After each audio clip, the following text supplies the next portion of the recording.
mwasi suka botembe oya lelo omemisi mokili awa na mopanzi tala elenge ya paraiso amipesi nyonso se na yo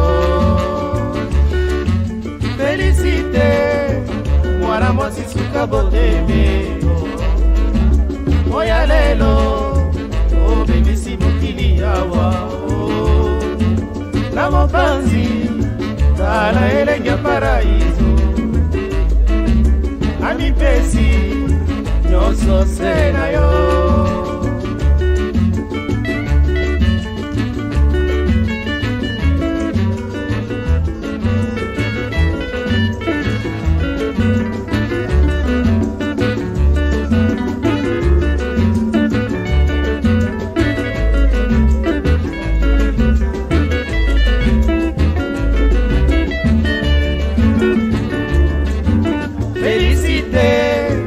Mwana mwasi suka botembe oya lelo omemisi mokili awa na mopanzi tala elenge ya paraiso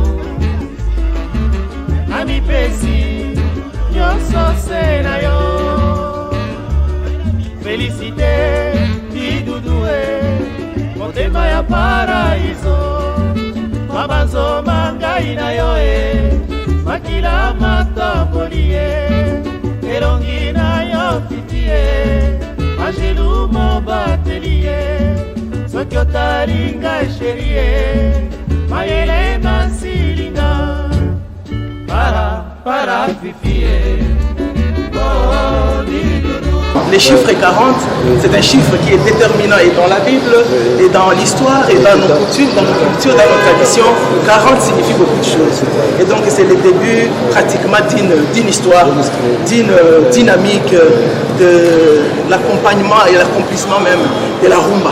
Parce que la rumba c'est d'abord à l'église, la rumba c'est dans la science, la rumba c'est à l'économie, et la rumba c'est maintenant la réjouissance.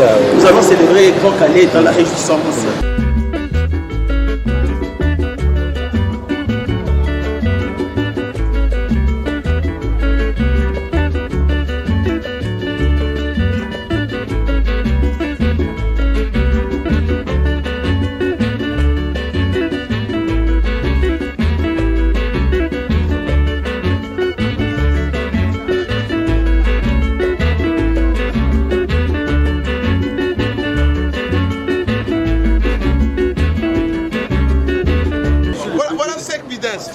Voilà, monsieur Jean-Marie Sek Bidens. Quelqu'un qui a bossé en Europe et qui a réussi en Afrique. Sek Ça, faut le Bidens. dire. Sek Bidens à Kinshasa. Administrateur de la secondaire. Papa Wemba, c'est lui. Merci beaucoup. Tout Papa Wemba que vous entendez, c'est lui. Merci. Sek Bidens.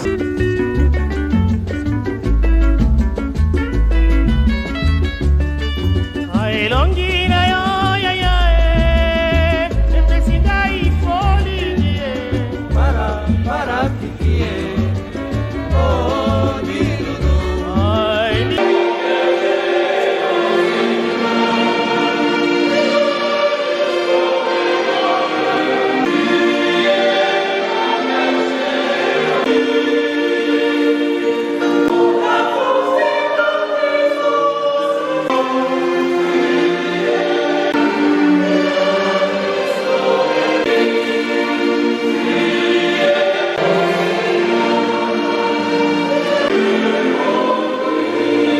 Grand Calais, c'est une icône de la musique africaine moderne, un panafricaniste avant l'heure dans la musique. Et la preuve, le Grand Calais était invité dans tous les palais africains après les indépendances. Au Mali, Modibo Keïta, Sékou Touré. Et d'ailleurs, après son passage, je crois qu'en Guinée, Sékou Touré a tout fait pour créer un orchestre à l'image de Grand Calais, les Bebeya Jazz. Je ne saurais parler de Grand Calais si ce n'est qu'à travers sa musique que nous écoutons, que je fais rechanter encore récemment par Fayates.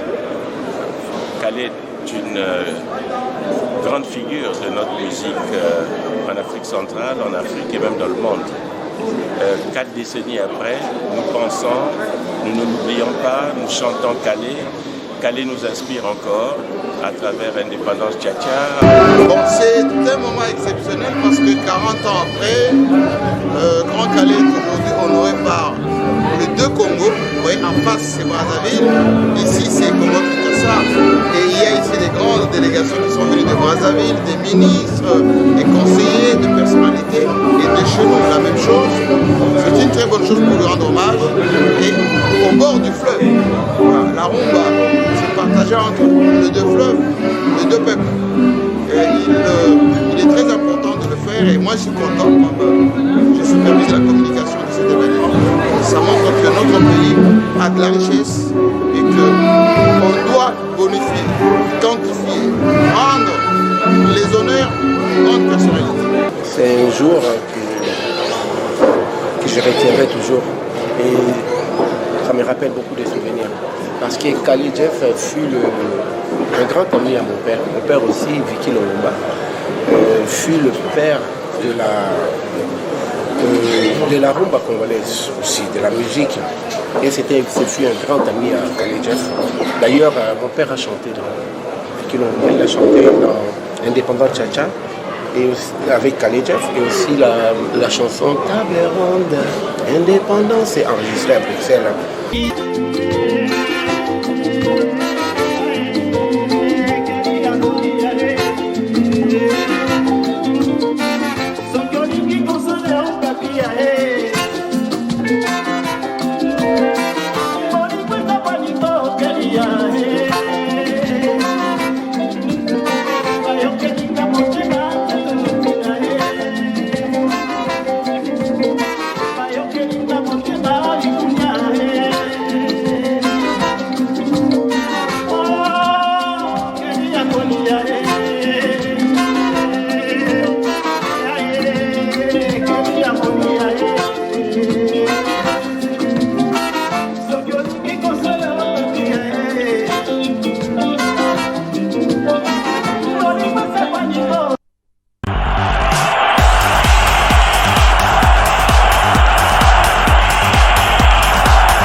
Un hommage mérité à Joseph Athanase Kabasele, Chamala, Grand Calais. Et oui, 40 ans, jour pour jour, la République a daigné donc lui rendre cet hommage mérité parce que c'est lui, et oui, le père de la musique congolaise moderne. Les deux Congos ont été bel et bien présentes à travers les institutions. Oui, c'était sous le patronage du président de la République, sous bien sûr la coordination du ministère de la Culture, Arts et Patrimoine. On a senti également l'UNPC Kinshasa à travers Jean-Marie Kassamba, à qui nous plaçons également des mots de remerciement pour l'initiative et également l'organisation. Et nous pensons également à la délégation venue de Brazzaville, et oui, Kiki Sassou, Claudia Sassou, qui était également de la partie, Yawili et Toka, et oui, ont dû rendre un hommage mérité à Grand Calais. Et je pense que jusqu'à la fin de cette année, ce sera donc un événement marquant pour l'année 2023. Comme nous l'avons indiqué, nous sommes ici présents avec les généraux de Victoria Eleison. Vous allez vous rappeler que ce fut un 13 décembre, 9 ans aujourd'hui, que disparaissait, le 13 février bien sûr, que disparaissait King Seremenea. Et aujourd'hui, c'est un hommage à l'initiative des musiciens. On n'a pas senti l'implication des institutions, mais du moins ils se sont ressaisis et ont payé leurs billets. Ils sont à Kinshasa pour cet hommage. Et nous allons certainement donner le micro à un confrère qui est également un Victorien de sang. Il s'agit bien sûr de Armand Bouka. Bienvenue. Merci Bobo Mbongo. Bonjour. Alors, la grande nouvelle, je l'ai déjà quelque peu effleurée. Alors, c'est quoi au juste cet hommage 9 ans après? 9 ans après, comme c'était annoncé, les généraux de Victoria, c'est-à-dire tous ceux qui ont travaillé avec King Seremenea, qui ont affronté les grandes salles mythiques, l'Olympia, le Zénith de Paris, consorts, ont décidé, 9 ans plus tard, de revenir au pays pour rendre un hommage mérité à King Seremenea, leur papa. Et l'activité était annoncée depuis le mois de septembre. Vous étiez donc au point de presse. Et c'est depuis ce jeudi que la première délégation a atterri à Kinshasa. Et donc les artistes sont là, cap vers la grande activité, le grand rendez-vous. C'est 18 février, ce sera au village Chetemba. Mais en attendant, demain déjà, un tour sera effectué à la nécropole parce qu'ils avaient décidé, en arrivant, de ne pas donner une sonnette de musique tant qu'ils ne se seront pas inclinés sur la tombe de King Kester. Donc c'est à cet exercice que nous allons nous livrer demain matin à partir de 9h, direction nécropole. Et ce sera là-bas, juste après. Il y a une messe qui est prévue à Saint-Michel, selon le programme qui va être confirmé avec l'autre partie de l'organisation, la famille bien sûr. Mais en attendant, le mardi, ce sera le début des répétitions parce que vous allez remarquer que les généreux sont arrivés, ils ne sont pas seuls. C'est donc avec la grande collaboration de toute la grande famille Victor Eleison, Génération d'Isismi, vous avez vu les Patia Santa, les Moussa Keba et tous les autres. Et ce sera donc dans l'objectif de produire un spectacle au doigt et à l'œil, comme aimait bien le dire King Kester, pour le bonheur de tous les fanatiques et de tout le monde. Et c'est l'occasion donc de dire merci en tout cas à tous ceux qui accompagnent cette initiative. Et je vais souligner, ils le diront certainement eux-mêmes, et vous l'avez dit, c'est dit que les artistes ont accepté eux-mêmes de se dépenser, donner de leurs moyens, payer leurs propres billets. Tout ce que nous avons fait au niveau local, c'est de leur trouver les lieux où se produira le concert et les lieux d'hébergement. C'est l'occasion de dire merci au PDG d'Oxidieka qui a bien accepté de loger la délégation. Voilà un peu, grosso modo, comment je peux présenter la chose. Mais il faut souligner que, hormis cette délégation, il y a d'autres artistes qui doivent arriver, donc notamment Passi Sente qui arrive ce soir à 20h et Adolokela qui arrive demain lundi. Donc pour boucler un peu la boucle sur l'ensemble de la délégation. Voilà, c'était le staff. Il faudrait comprendre que c'est l'organisation qui est en train de parler. L'initiative est saluée par José Paca, père double depuis Paris. Et on pense également à Rosette Kilanda Moko, double Mbonda, qui a changé de coin. C'est plus Luanda, mais c'est sur Paris maintenant. Alors, on va quand même donner le micro aux artistes parce qu'ils viennent de loin. D'autres ont quitté l'Afrique, d'autres ont quitté l'Europe, mais ils se retrouvent ensemble à Kinshasa pour cette commémoration. Moulos Kanto, général de l'ambiance, bien koya nakata Kinshasa. Merci Boba Mbongo, merci. Alors, et ça le moi Mikolo Belé, c'est vrai que moi les kanisi yako la musaka King Kester Emene et Zalaka, mais initiative yako créer généraux. Les kanisi ngo uteki et pas nani et ça la mindenge ni pour se concrétiser. En fait, na ozala un peu clair mais na ozala bref. Omoni généraux ils ba musiciens autobetina Kester ndera armalobi. Mais l'initiative est une initiative où banda déjà moi kala. Mais ils ont des chances yako ils ala martelete, ils ala teke que pour moi vraiment to sali yango esimbi parce que au moins 2 fois to rata yango vi ba conflit ba makambo belé voilà. Et en 2002 tu as eu un concert moko na mois de la femme et tant que tu beta concert na mois de la femme na concert na mois de la femme tant que tu beti après concert wana on s'est dit mais pourquoi pas to meka ko sangana to kende ko rendre na biso hommage o ezala ki soué fallait tout ça là depuis kala mais viba mes attentes oui bigaga makambo so ekoti tout et to bi non nous-mêmes les artistes tozona nous les devant pour to honorer père na biso baranki na makambo bata ba bureau tout ça là to tchana mopanzi nous-mêmes les artistes tozo les devant et tozo qui les devant yango moni ba artiste mutu na mutu asombi biye na et pour na koloba ba généraux de Victor Eleison. Vous savez Victor Eleison les a marque déposée où ils ont reconnu na ba ministère tout et tout les loso to martelé quand na combo Victor Eleison Dream Team Dream Band ça cherche trop de problèmes moyen to tombola ta combo ya vient na biso ils ont zalaté pour so bocheka Victor Eleison Dream Team Dream Band pas problème et to monaki juridiquement pour tous à la moins à l'aise il y a tombola combo ya vient na biso les généraux de Victor Eleison Dream Team Dream Band donc comme ba ko bengapé les généraux de King Kester Menea donc pour na kozala na moins ko dévier un peu moins structure mais na katiwana esangisi biso nyonso pour Victoria ezanzungu ma famille toza ba ndeko nyonso baza mutamta sala album nae mais les généraux le long de tozo lobaboé ils ont label mobimba ou etikali bongo eza bongo avec le manager Armabuka même l'artiste baza mutako bimisa pe disque nae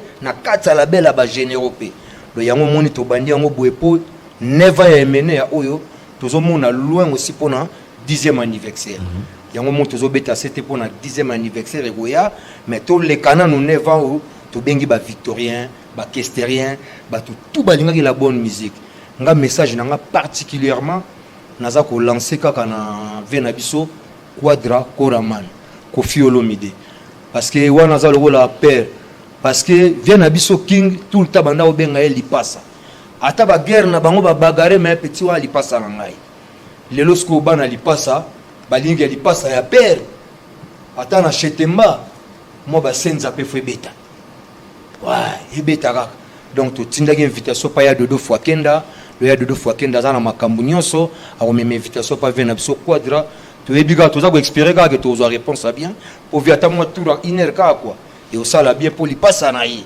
Mambali Passane, c'est la première fois peut-être à participer à Mambali Passane parce que Bilongo et Zawa, tout le monde content que li Passane Fazala. Aya, donc bref, na Sukiwana, on a monopolisé, na kena PDG Dox Dieka, Wasam Diakota, Siza Suka, mi puissance ami Kili, Maître Pamara, Dodo Fakenda, Jomeri Kengekumu, Monsieur le maire, le boss, conseiller Fak Mobilanzila, Docteur Dekana. Merci. Voilà, namoni awa sur le tali awa tout le monde a génération sur génération parce que King Kester Emene a évolué également dans le temps. Tout le monde a plusieurs figures, Oyo et Tamboli. Alors on va quand même donner la parole à ce TLC qui a été également parmi ces personnes qui l'ont côtoyé lorsqu'il est revenu de l'Europe en créant sa Dream Team, Dream Band. Est-ce que les lots Kosangana na bino bosaki na nkuna na bandeko baye na sima na continuité et salami est-ce que lelo ekozala facile ya kosala structure moko boye et permettre bino que voilà bon biso yemba tamso na ba anglais oyo ba tumso pe ba yaka ba anglais oyo est-ce que cohésion moko ekozala si facile? Oui, merci Bob. Pour nous répondre aux cohésion ekozala pourquoi au moni Victor les entreprise en monnaie. So moni ba différents ba figure ezalia et lingi laksake boyo kanezali la génération nanga na kata ba les généraux ba za pe bela nga na beti na génération nyonso ya Victor na beti na mulo na beti na Jani Denis Kutu to banda ba Dream Team na beti presque na ba Yannick Zenith na beti na ye donc na beti na génération nyonso ya Victoria. Il y a un moment qui tango les généreux bandits, na coup de fil, il y a Mangoma, Jani Mangoma, Bengingai, pour Mangoma Messana ou Benganga Papa Sweti. Papa Sweti tala bonabi, naza d'accord, na utaki Luanda to salake monsieur ba généraux na yo awa. Na kata plateau, na vandi, na bomi vraiment makambebele pour to tindike loko. Pour ceux to tindike loko te même yé mo valable kota kenda, a ozala jaloux na ba petit na ye. Vous comprenez?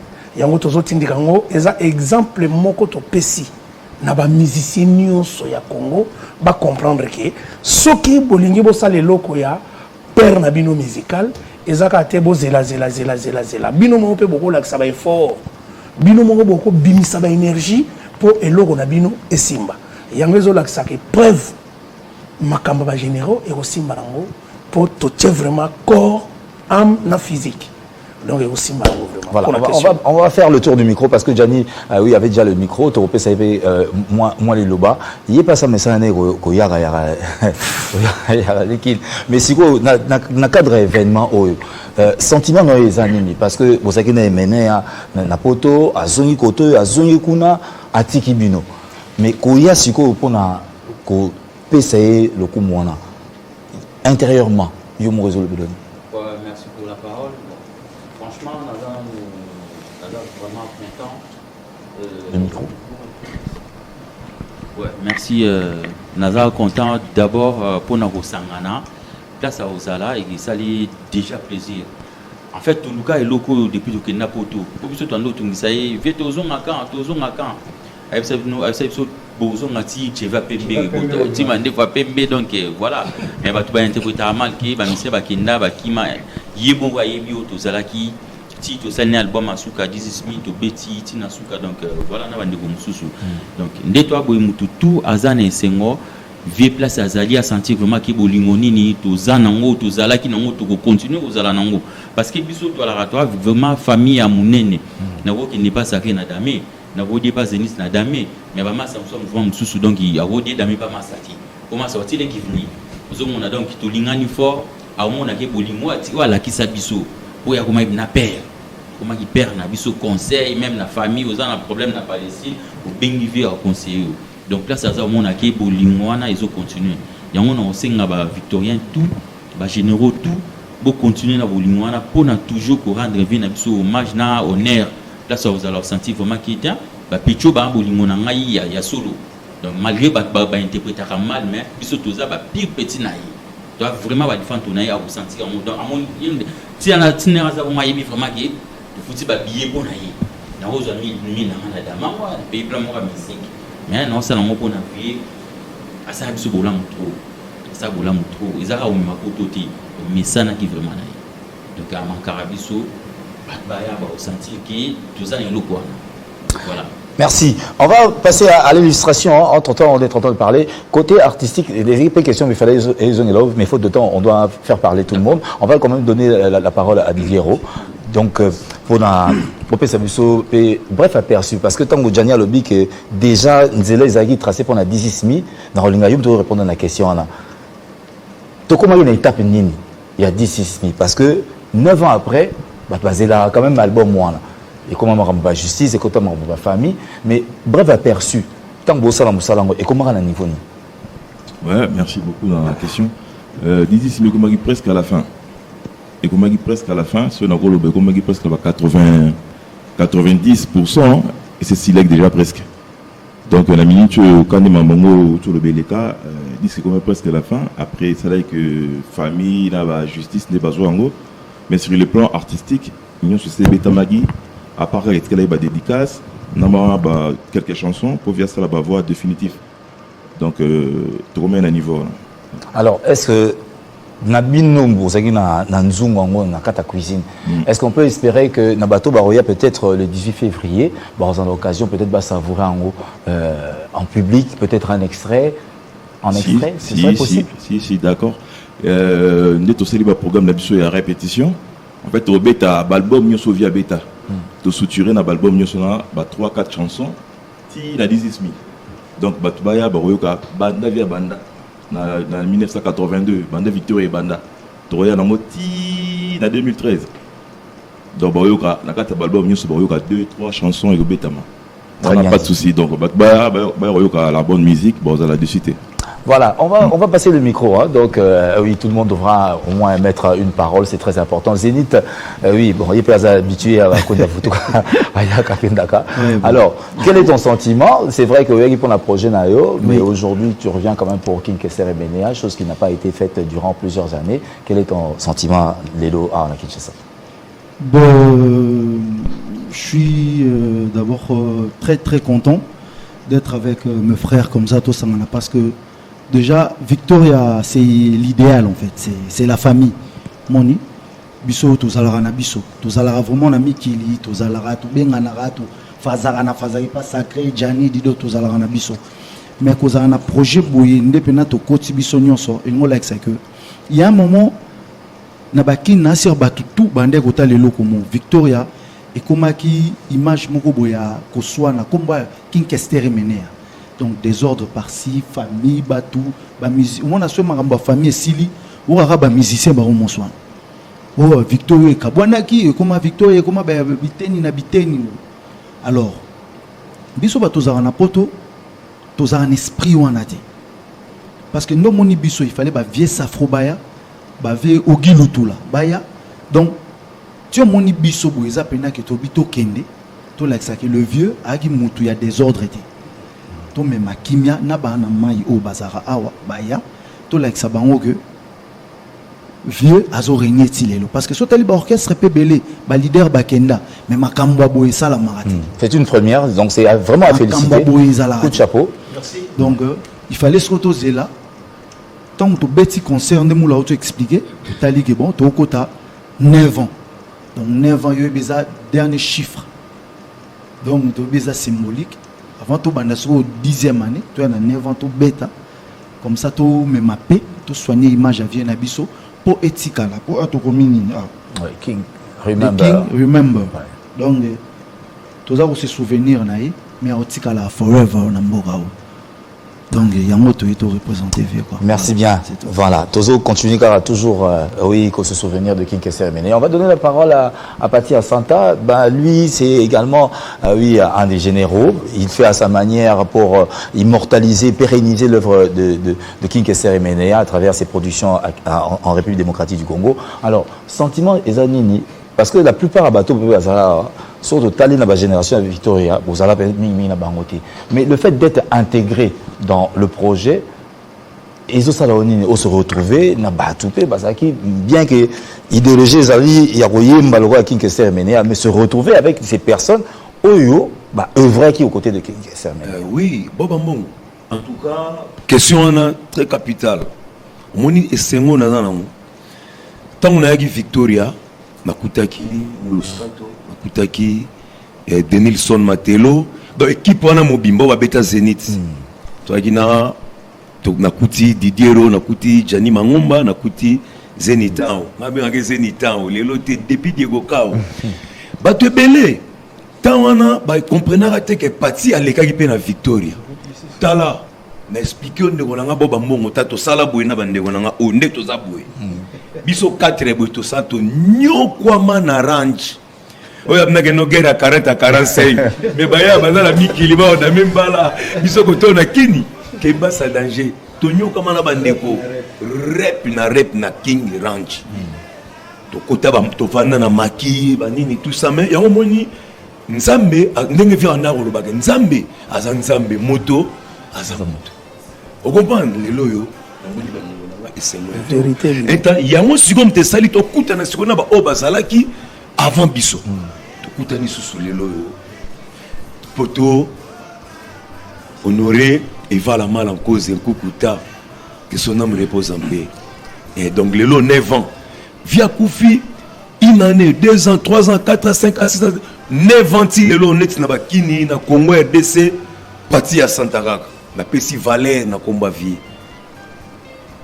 mutu mokili moyeba boye c'était parce que nena otolo ba nzamba za nzambe mutaza mutu to kemba ki trona bandeko na ngayo yo na ndena zoloba bona chema ite ya omoni question tuni na banda ko linga tena lobango sans preuve mais be preuve yango ndeto vandi ya omoni lelo yo toza ko honorer ve na biso le but au kende to PCB certa alors tant to rozonga biso tu na lobango mutu tout sera que devant tomba emene atanga zo bima na nécropole azana mapamboli c'est bien dit. On fait le tour du micro Moussa, alors on te donne également la parole. Alors Ozo se retrouver quand même avec des aînés, des personnes oui, quand tu as mené à ta manière aussi, pour il y a l'eau, 9 ans après. Bon, merci vraiment à Mombo, donc merci. On a vraiment un sentiment d'abord, parce que Kosangani Talara bien. Et ça, idée mo boule mo pays, tout ça, n'en pays, mais sauf quand on dit, mon scan tu le vedette, suite à la division mon ranking moko boye ouais le boti mais ça opinion qui donne importance mon côté parce que tout ça là on est à King Kesser Mene pour nous avoir plaisir makasi to beta la première année deuxième année liwa mais osco to beta 9e o ezali benda premier kolega o tout beta pour parce que tout ça ni génération en génération to beta moment King Kesser comme qui est mené à Panaïda-Ambasson, il faut que l'Alexandre Batou, les 18 ans, en tout cas, qui est mené à Batou, Bavandi, Alexandre Maramoro. Donc, il y a et ils allaient bien des gars, Didier Rolobaki, conseil les Alabanda, Banda, King Abanandou, les 10 mi, en tout cas, pour les mois vraiment, oh ça n'a boule tant il y a baboulot et ça il faisait pour me réunir en tout cas vraiment il faut aller au quoi parce qu'on est vraiment ensemble voilà on va vraiment oui hein, donc on doit s'unir pour l'élévation de la culture congolaise, c'est très important ce qu'il a dit donc dans l'unité il a divisé pour régner 2009 mais pour le moment vraiment on passe le micro. Et oui, 9 ans après, Nakata Kinshasa, Olympia, Pasoli Banzela. Est-ce que c'était facile, Yarolobake? Non, je quitte Paris pour honorer Ménéa. Et là, on a ça à Paris. Ménéa, on a Kinshasa. Est-ce que c'était facile? Ouais, pour moi, moi j'ai trouvé ça normal. Dans mon égard, normal parce que Nazwa qui tenté. Normalement, en réalité, tant que vu à Daï, et c'est un rappel que tu as pour accompagner Cornaï. Mais tu as croc à jambe, moment que tu as comprendre pété, n'engeni ni mambe salemati et bien ma vie comme à côté de tout le monde qui n'était. Mais où est le cas et si est le cas. Nathan a vu ce zalaki côté qu'on a, tu as reçu la manière na biso ka nengo nobi. Tant que idée pesami. Directement en tant que fils n'a accepté directement et ça pour accepter donc je suis obligé donc je suis dedans sentiment wana ya kolobagete na kende nanu komona oyo ngai na mona kité parce que biso aussi to soki mamuna biso na poto to yé na église boye messe de mort corps était tozo le la main miso zo bimame Vietnam azate ka photo pamba to sala ba dei biso la libanda ba 2 semaines to yemba chaque jour mais na suka filme ba pimela biso même cercueil ya pamba biso ba tozala nayi biso ba tozala nayi mais toko lo bilango na ba ndenge mo boyete souci na biso ça oyo ndeto yo sala donc pour le moment to ara ki ça donc ndeto yo ki ça to yo sala ndé honneur nayi et puis et aussi là les lotés to banda ko continuer yango kaka ba oyo wana ba kanisi que makanisi wana ko suka jamais parce que biso to tenir compte kaka ya biso batu o to zonana parce que appel mutunyo sa zwango musicien nyonso aleka na Victoria to benga yi riska batu ba ko mituna pourquoi ba misu bazate ezana ba misusu bazate ba o bazana poto ba raison administratif eza ebele il faut aussi le signaler effectivement soit un problème na ye ya famille mutusu boye wana ezali mais ba misusu pe ba répondre na bango peti andimi na kozala me ye na été biso ba toza awa to kosala oyo eza nécessaire pour batu ba sepela mais na ko inviter pe na batu ba ya ebele Sandra Ebeka a kozala azo ta Brazzaville pire petite série ya vinae akoya masolo wana do bat bazé belé ba Didi Kinwani ba Masamba Kinwani ba Chacho Mbala ba vina biso to bosani binoté ba Tonino Fernando ba Claude Nzunzu do bazolanda biso à la loupe d'autant to aussi ces missions awa téléphone eleni ezande ni petit do bazo benga de partout ba Canada ba Jonas Mbese bazo benga ba Frank Mobilanzi do ba mususu to yena bango ba miso balanda kilobi neti ale mibato ayaki lobi asombi biyena ya somaki biyena même jour nanga mais ayaki lobi. Alors très bien dit, on va clôturer hein, donc parce que nous sommes vraiment bousculés par le temps. Denis Lutula. Oui, à Kinshasa, bien sûr, sous le flot de cette belle musique de King Kester et Ménéa. Oui. On se retrouve à Kinshasa, le projet avait débuté depuis Belle Lurette de l'autre côté. Oui. Aujourd'hui, c'est quand même la concrétisation de cet événement. Oui. Et demain, comme on a eu le programme auprès d'Armand, donc le recueillement, dépôt de germes de fleurs, une messe qui sera dite.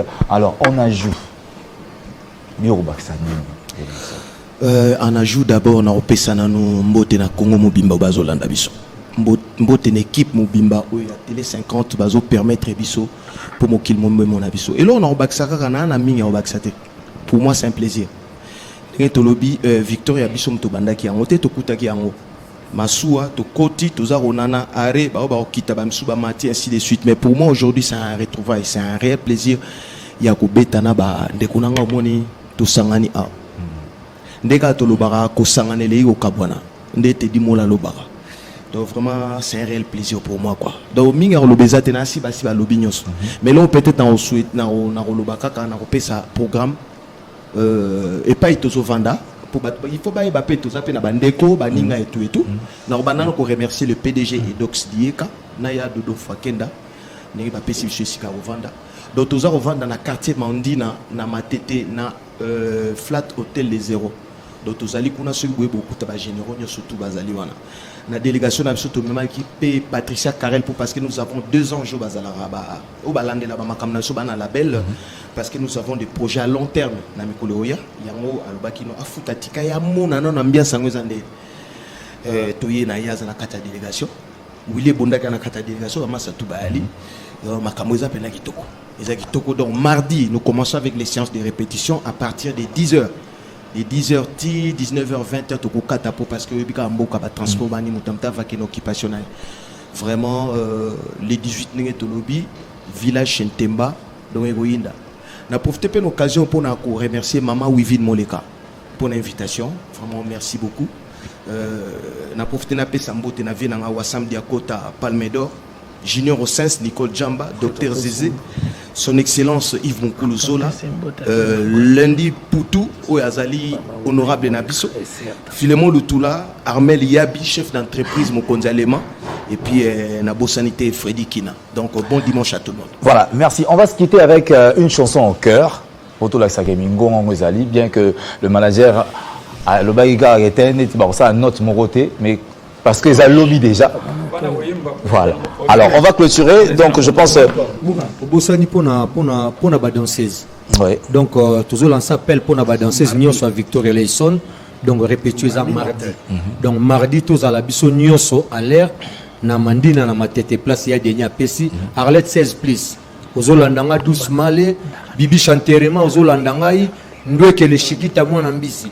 Ozolandangai. Donc, bino nyonso. Nikia, Ozolandanga, Bino Nyonso, doucement les amaramba papa, donc, Nabo Sanité, l'ingénieur Sissé Kalonji Aboubakar, Bito Yaskanto Moulo, bras droit. Voilà. Bonjour. Allez, Kokoloma, lumière, tu es à Kinshasa. Ben, le rendez-vous est donné le 18 février, tous en Achetemba. On pense également à Miyake,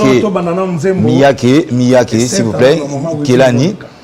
Miyake Kelani depuis Benguela en Angola, ben, on te salue également. Pidikos Méchant également depuis la boutique Zodux. Ben, depuis Luanda. Voilà. Donc, alors, salut, Maman Wivine Moleka, Yakimvuka Bisotu.